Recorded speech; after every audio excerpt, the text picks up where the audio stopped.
you guys are here tonight to hear from Glenda. Glenda is going to be talking to us about 2 trips she took in out of the way out west. 2 trips she took in mountains out west, and is going to be talking about the high desert of the Mojave National Preserve and about Steens Mountain in Southeast Oregon.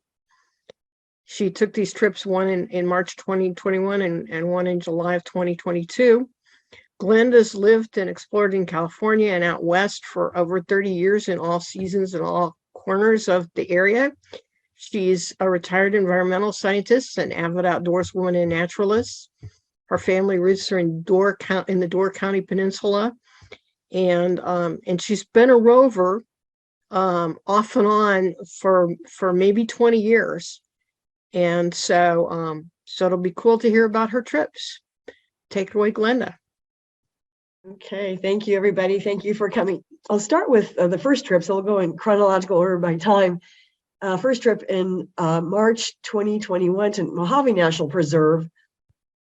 And where is the Mojave National Preserve? And I'll be talking about where these places are, and then I'll share pictures from the trips and point out some of the interesting things that we saw and did. The Mojave National Preserve is in Southern California. It's south of the Death Valley and north of the Coachella Valley. There's a little map down here in the bottom that kind of pinpoints the area. It's a relatively new preserve designated in the National Park System. So it's not BLM. It used to be BLM land, but now it's actually a unit of the National Park Service. And it's fairly undeveloped. They've got a couple of really basic campgrounds, nothing fancy.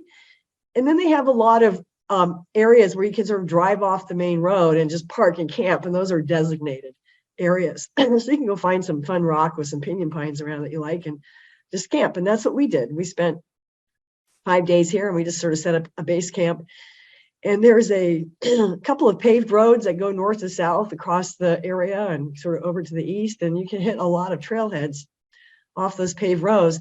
So this is the perfect desert area to drive to with a 2-wheel drive vehicle with basic clearance. And you can still get to all the trailheads pretty much and go hike and see all kinds of amazing things. And so I did this as a private trip with some friends in California.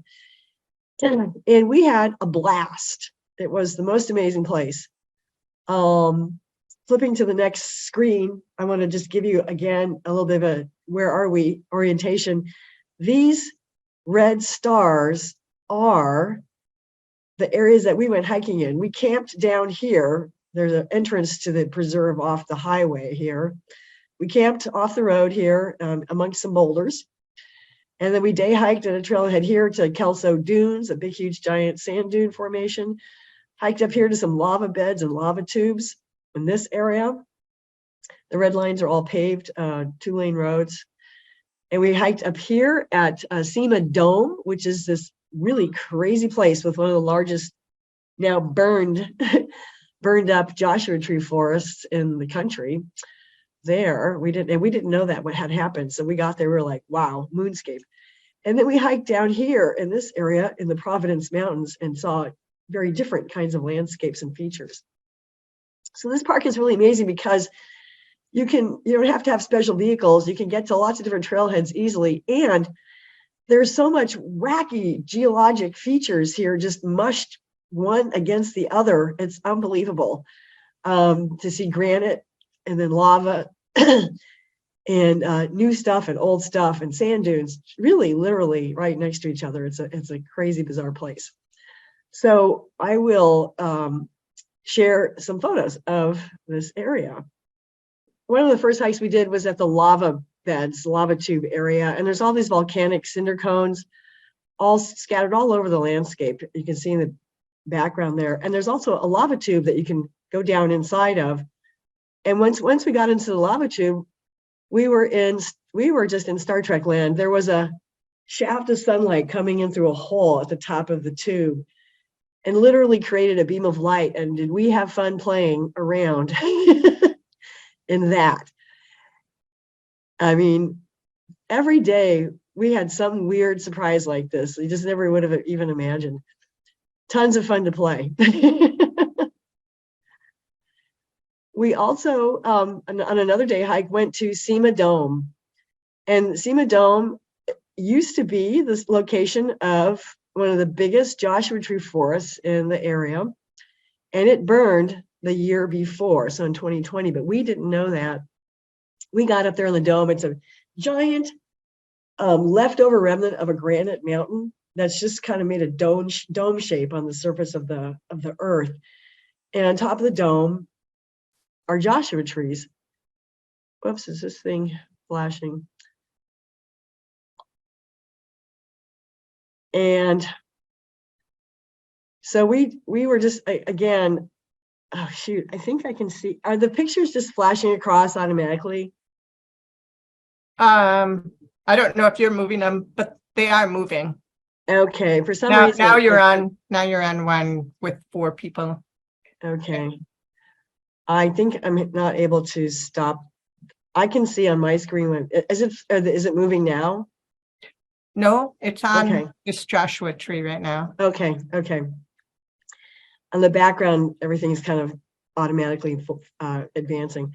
Okay, so this Joshua tree is an example of the whole dome, huge area. It's like 5 miles across, this granite dome. And you can hike from one side of it over the top over to the other. And so this is an example of this charred, dead Joshua tree. We also found other interesting surprises, like, of course, skeletal remains of mammals. And that would be a bighorn sheep, because they would be native there in that area. And another area that we hiked in the Providence Mountains held some other surprises, like these really giant, large tabletop mountains that are a combination of sediment and lava flows built one on top of the other over time. And this whole area was it looked like this giant flat battleship mountain in the background. And we hiked and did an extensive hike about 7 miles in length on a loop trail through that area. Other features of the desert include long vistas, right? You know, what would the desert be without a long vista across the landscape to some far mountain range and a dirt road straight across? This is what you call a power line road, and you can dimly see on the left-hand side power line structures. And this would be a power line road that was graded for the utility company to build and maintain that power line. Again, looking out across that landscape. Here's a few of us from the group that went on the trip, standing out here in the landscape. This is what the area that we camped in looked like. Just these, it's called Granite Mountains. And again, it's just remnants of former granite mountaintops. These are called the basement or roots of an old granitic range. Some fun, interesting shapes. This is our camp, and we stayed at this site for 4 days or 4 nights. We camped out here. We set up our tables and stoves and everything. Just another shot on the sort of volcanic landscape with the cinder cones in the background. And of course, you always should make friends with your prickly neighbors. We saw lots of great barrel cactus. This landscape is at about elevation 4,000 feet. So at the end of March, it's too early to see a lot of wildflowers blooming. It's still too cold. So we were dressed up pretty warm most of the time. You can see we have hats on and long sleeve shirts and pants. And at night it was not freezing, but you know, it was cool. Another shot of just what the area looked like. We walked around on trails, sometimes cross country, sometimes on dirt roads. This is a video of an ant mound. I took I can't recommend enough, if you ever get the chance, take an arthropods insect class somewhere, no matter what landscape you live in. Take a class from a Natural History Association. You will see things that just opens your eyes when you're out there again, and you start noticing even the smallest details, like ants coming in and out of this hole. Again, here's another example of an ant mound.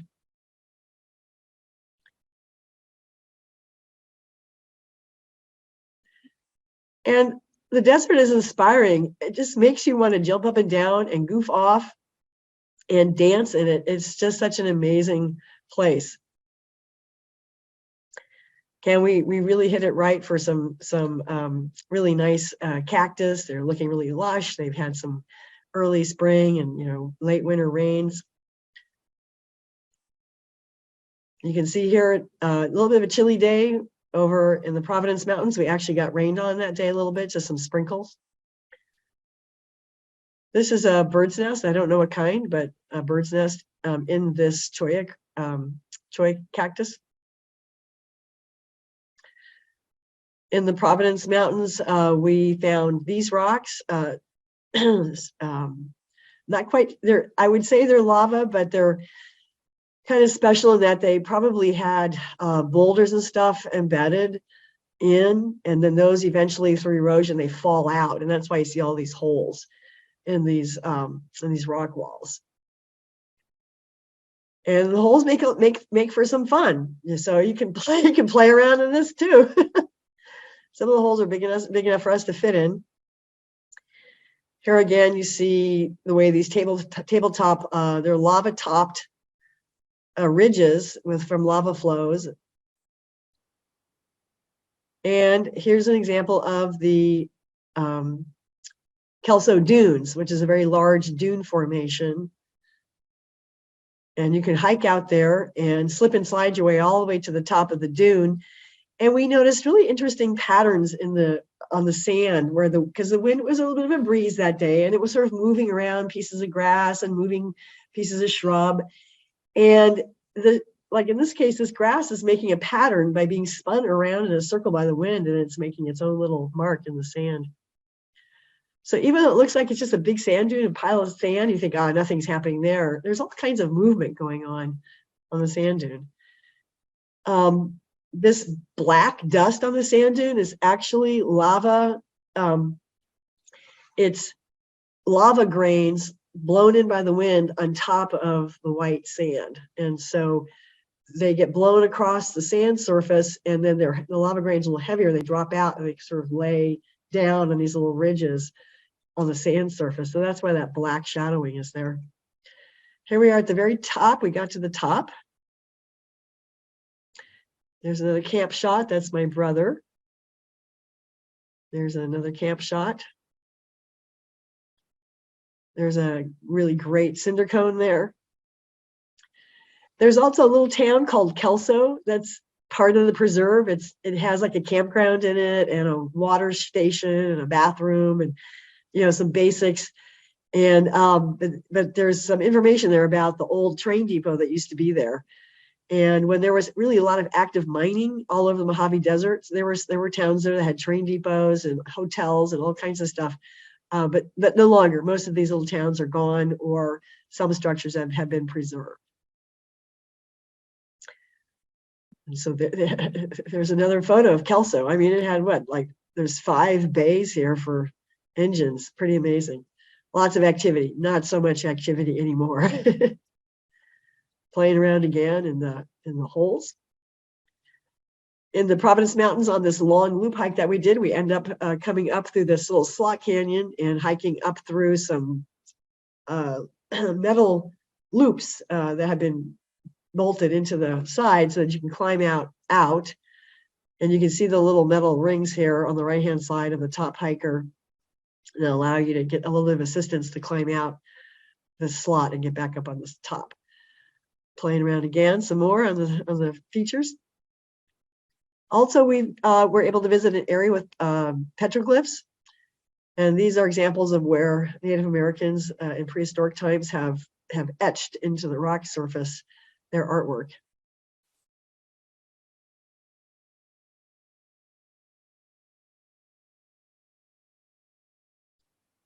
Some more prickly cactus, sand dune with a view. And what is camping without a campfire? So we finally had one campfire. We're not that fond of campfire smoke, but my friend really wanted to have one. So we said, well, you do it then. So she did. There's again the dune, the old depot. Hiking up the sand dune. again at the top of the sand dune. And that's it for that one. I'm going to stop sharing for a second here. And let me take questions. We have a couple of questions in the chat. Steve was curious to know if the depot was open. It wasn't open to go inside when we stopped by to look at it. So I don't know that there's anything in there. But there is like a little campground store and like an RV park there, in that spot. And then Greg was Kim was wondering if there were any birds or reptiles that you saw. Oh, let's see. I'm sure we saw a snake. Reptiles? No, we didn't notice any reptiles. Birds. There were some winter birds, probably like sparrows and finches in the shrubbery at our camp that were twittering all night. And in the description for this presentation, I note that we experienced a rave. So down the canyon from our campground, all of a sudden these lost souls from Burning Man showed up, drove past us down the dirt road with a trailer, a noodle boat, and sound equipment, and they set up camp down the road from us. And it turned out they were having their own little mini rave. And remember, this is a national park property. It's totally illegal to do this. And so they had snuck in with all this stuff and kept us up all night long with sound reverberating off the rock walls and lights. And let me tell you, we wanted to crawl over there through the sagebrush and just like cut their electric cords. Yeah, we reported them at 9 a.m. sharp in the morning to the rangers. So we have another couple of questions. One of them is this a safe area for solo female hiking? Well, you know what? I actually discourage everybody from solo hiking just about anywhere unless you're really familiar with the area and people will come across you. And so I actually wouldn't, not because somebody's going to attack you or not attack you. It's just because it's so simple to have an accident. And if you're not familiar with the area and you can't tell somebody where you are, and people can just disperse. You can walk anywhere you want in this area, and there might not be anybody where you're walking. So I'm not really big into solo hiking. I do some solo backcountry skiing to a couple places here in the Tahoe area in California because I know there's a bunch of other people usually backcountry touring there. And number two, it's close to a road and I can, get help easily if I needed to. But if I'm someplace I'm not familiar with it and I'm not familiar with the conditions and whatnot, I kind of just, unless you really want to be prepared, unless you're somebody who knows how to be really prepared and safe, it's totally fine to hike in here. And then did you have any trouble driving on the sandy roads with a non-four-wheel drive vehicle? We didn't really drive on any sandy roads. We had to drive down one dirt road to get to our campsite, but as long as it hasn't rained and it's not mushy, you should be able to get we did get two-wheel drive vehicles in, like we had a Subaru, and we did have one person who had like a Prius, and we left it parked outside the park at an area where people could leave cars that the Park Service office told us about.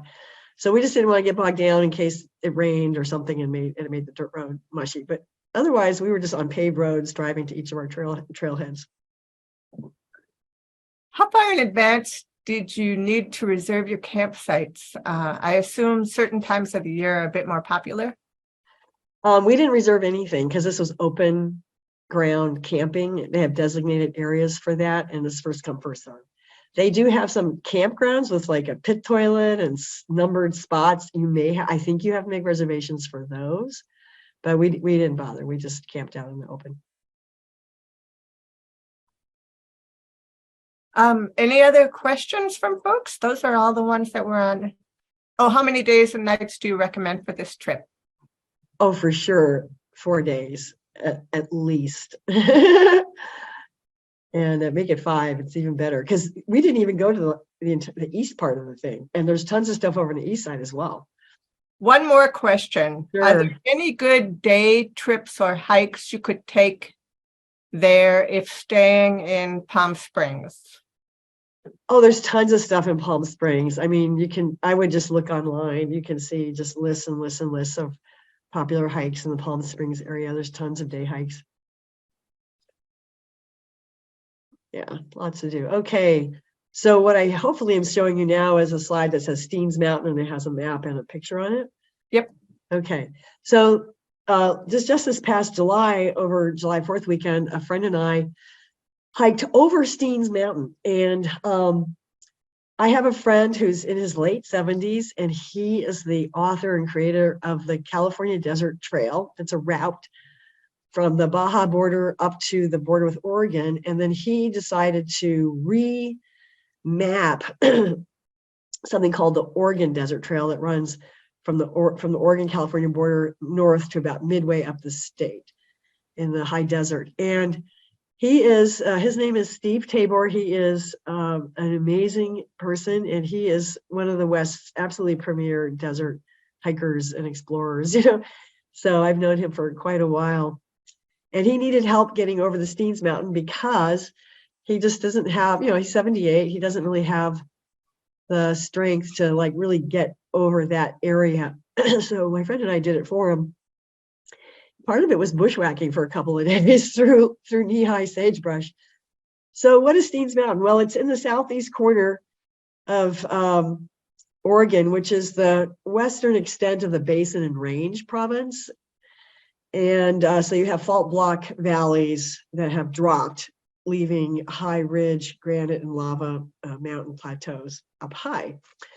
And so Steens Mountain is actually a very long, runs north-south, lava plateau that has an escarpment on the east side and a gentle slope going down the west side. And it's a one single mountain.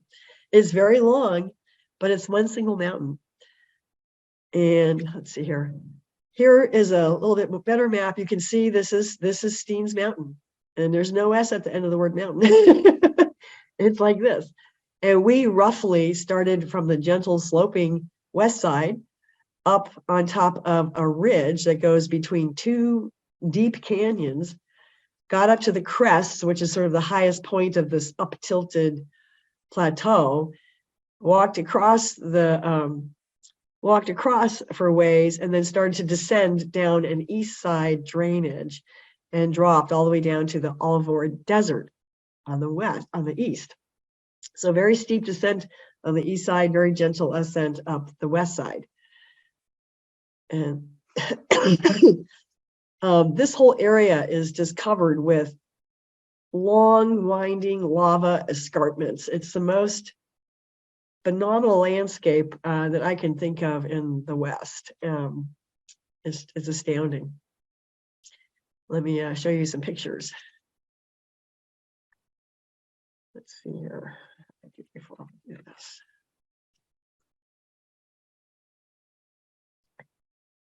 Okay, can you see a picture? We are seeing all your pictures. All the little thumbnails? Yeah, all the little thumbnails. Okay, I'm going to stop sharing and re-share that thing. Sorry about that. Oops.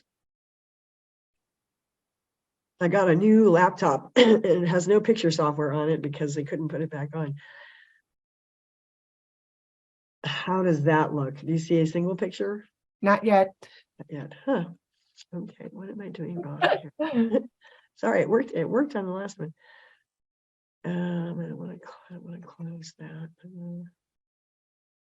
Oh, maybe I didn't share my screen. Share screen. There you go. There Okay, you see a single picture. Okay. Okay. So Steens Mountain, we started on the west side, and you can see this is just a high desert landscape. It was July 4th weekend, and it was peak wildflower bloom. We started at about 5,000 feet and went up as high as 9,000 feet, and we saw beautiful high desert mountain flora. And then even in the upper zone where the snow had melted away from, we could start to see some of the alpine flora starting to bloom. So we had a real flower show all the way along. And we scrunched this into like 3.5 days, and it was a pretty beater. It was pretty beater. I don't think my friend Russ is ever gonna go on a backpacking trip with me again. But we did it. You can see, you know, as we're on the west side, kind of looking back out behind us, and again, you see these low valleys that are virtually flat, and then these escarpments and mountains just off in the distance. This is chaparral, sagebrush country. It's also pinyon pine country and juniper country, because it's at that elevation. Anything over 4,000 feet, you're going to run into juniper and pinyon pine. Pretty lava. This is a photo kind of looking out at the Oliver Desert on the east side. So when you're up at the top, starting to come down to the east side, it's just all lava boulders. It's kind of, you know, a slog to walk cross country. And sometimes we had a road to walk on, sometimes a dirt trail, sometimes, a lot of times it was just cross country. And the terrain varied from sandy to hard pack to lava, broken lava rocks and stuff. It was just all over the place, walking through shrubs. And all the way we were mapping this for Steve Tabor. So we, you know, took a GPS software on our phones and we mapped and we logged waypoints. He had some points that he wanted us to check out from the old route that was created in the 1970s. And so we were able to document, nope, that spot, you can't get to it anymore. Don't go that way. Follow our new track. So we essentially sometimes are making a new route to get through this area. Again, these amazing views from up on high, looking down down to the east side. Down on the right middle here, there are ranches down there. So this is definitely old style cattle ranching country. There's the Oliver Desert on the east side. There's a hot spring. We didn't get a chance to go to it. We ran out of time, but there's a hot spring out there in the desert. So if you get across and you want to get cleaned up, you can do that. This is us at our camp before the morning of our expedition. My friend Russ, totally great person to be outside with, Steve Tabor, and his friend Ruth, who lives in Battle Mountain, Nevada, and she was Steve's shuttle person and did some of the hiking of the lower areas. These two people, both in their late 70s, spent, I would say, 6 weeks total between May and September 2022, camped out here at the Steens in different campgrounds and just slogging through overgrown, no-go places, scouting new ways around areas to get in and out, and just incredibly intrepid and strong people. Here you can see the east side with a steep trail. There are some trails that come up from the east side just for like day hiking. This is I think probably a pack rat's nest on the rocks. Again, looking over the Oliver Desert. I think, yeah, Oliver, the hot springs are right down here.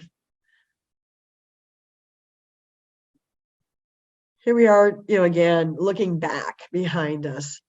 We came down.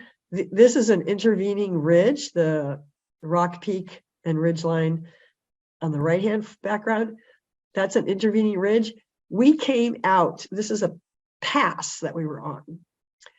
And you see the other ridge line in the background there? We came out down and up between those two ridge lines. So we were up high, descended down between those two, and then came up to a pass and then started the descent down the east side.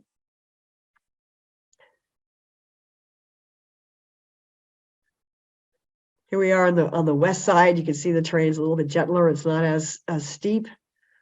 It's also a little wetter. There was more pinyon, more juniper, more vegetation over here. On the east side, it was drier because it's on the east side rain shadow, and it was really just dried grasses and sparse sagebrush. So very different vegetation.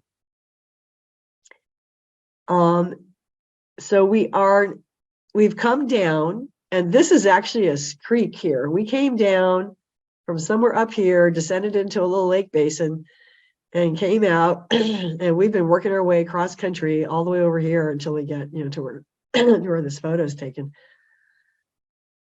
Mostly through sagebrush. If it was above our knees, we just found another way to go.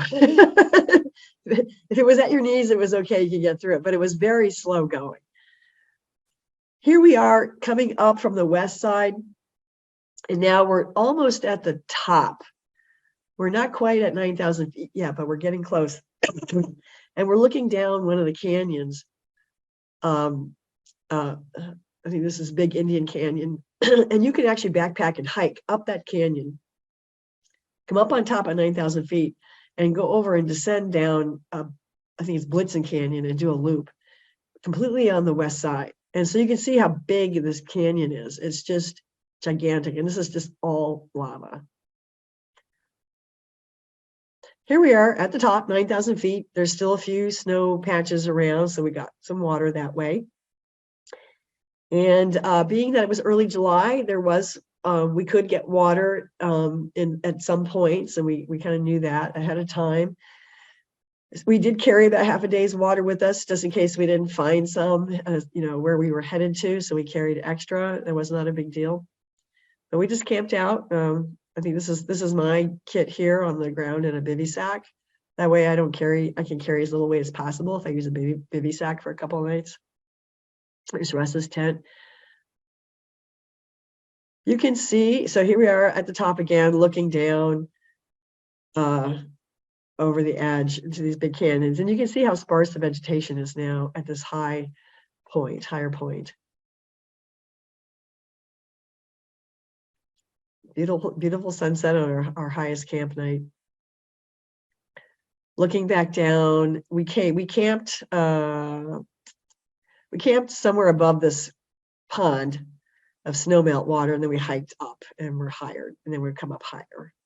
There's that big canyon going off down there. At one point, we were just scrambling along a very narrow lava ridge above Wild Horse Lake. And there's a trail there. People have been going that way. You can't do it if there's snow on it. We ran into one patch and got around it.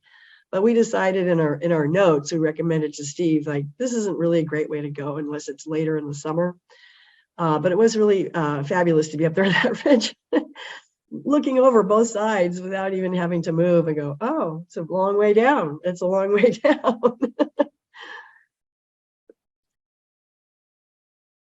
There we are on the ridge again. So it's a long way down. Oops. So we did start descending down. Let's see here. Where's my? There. And now so we made it over to the east side. Basically, we are now descending down Wild Horse Creek, a drainage that runs down the east side. And we're going to go down this canyon. So we're just headed straight down and right on down the canyon. More, more animal bones. It's always curious. You always want to think, well, what could that have been? Maybe it was a coyote.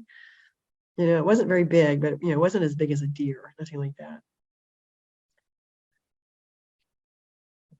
We've come down the canyon, and we've come down the canyon, and we've come down, and then we had to climb up slope to get out of that canyon to cross over to the east side. So now we've come up across this drier juniper slope here. Some really big junipers, fantastic trees, overlooking the Alvord Desert there. And I think that looks like that's it. That's the last slide. So, and we pretty much from here, we actually did not, we didn't go straight down this little notch down here at the bottom. We continued walking eastward, or I guess what would that be? Southward. And we zigzagged. So you see this big slope on the right, we zigzagged all the way down that and then kind of around the hump and down. And we made that up. We didn't want to go the way Steve's information originally routed everything, because it went straight down the shoulder here, all the way down. And that was just kind of, it seems steep and rocky to us and just really time consuming. So we just basically side hilled it and zigzagged our way down. It was a lot easier. And then we got to an easier place to walk all out to the desert. And that's it on those slides. And I'm happy to take any questions about Steens Mountain. So who organized the trip, and was it a rover trip? No, it wasn't a rover trip. It was a trip I organized with my friend Steve Tabor, because he was remapping and rerouting this section of desert trail into going south to north into Oregon.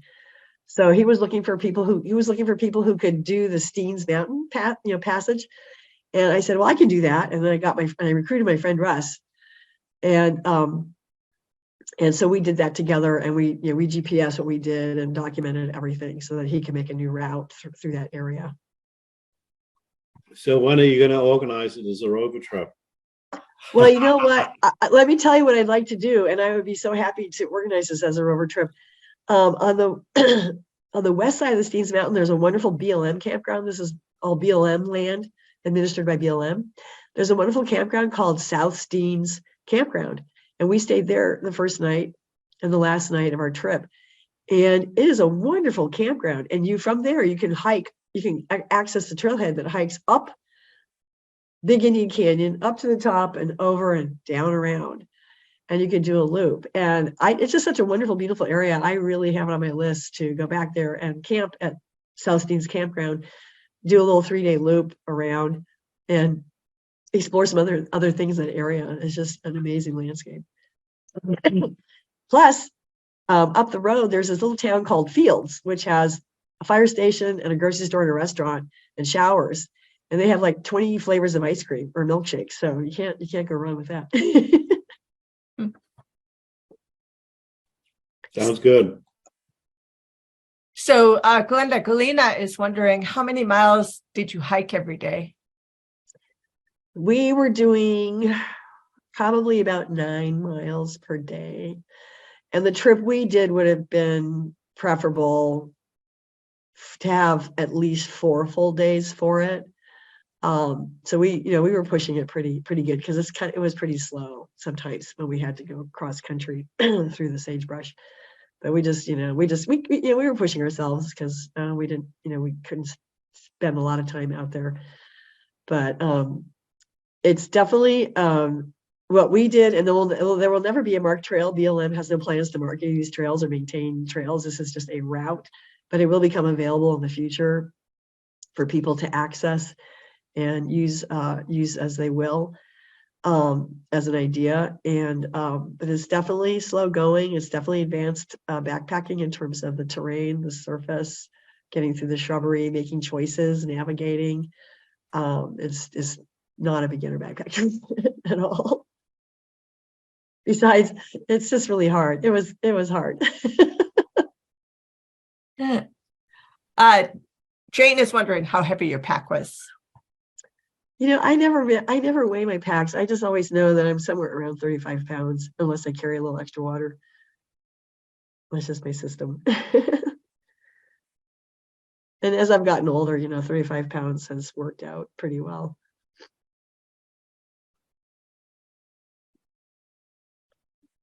So is there like a map or a book or something that has this route on it?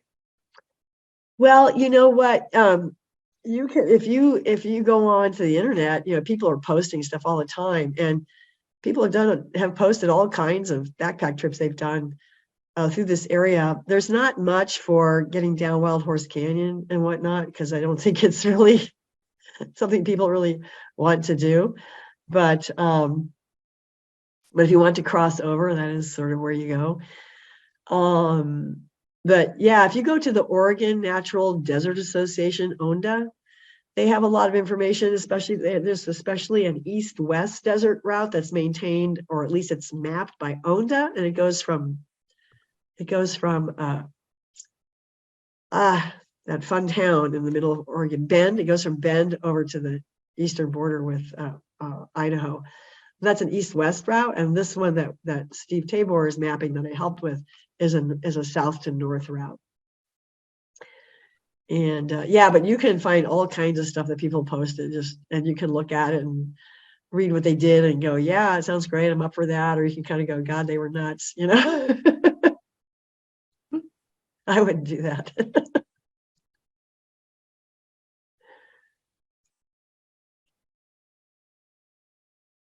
Any other questions? Let's see here.